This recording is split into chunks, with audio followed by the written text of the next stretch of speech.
სერგი კაპანაძე, ბათუ ქუთელია, რომელიც გვარებმაც გაიჟღერა, რომ აი ამ ომის შემდეგ საუბრობდნენ, რომ ჩვენ კასეტური ბომბები გამოვიყენეთ.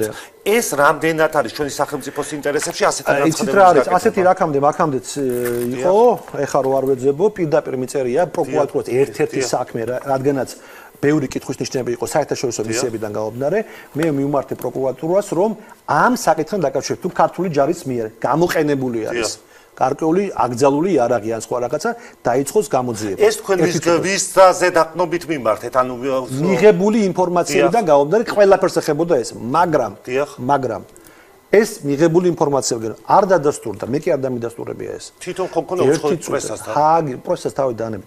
ჩვენ შეიძლება ყველაზე გინდა იმაზე ველაპარაკოთ. ამას პოლიტიკურ ნაწილზე გეკითხებით მე უკვე რამდენად ჯდება? არა, უკვე პოლიტიკური სხვა თემაა. უყურეთ, დღეს ხააგის პროკურატურამ პირდაპირ ეს ამაზე არ დავდაობთ. შეერაღებულ ძალებს. არა, პრინციპულია არ დავდაობთ ამაზე. საქართველოს დამნაშავე არ იყო, ამაზე არ დავდაობთ. დამნაშავე არ ლაპარაკი.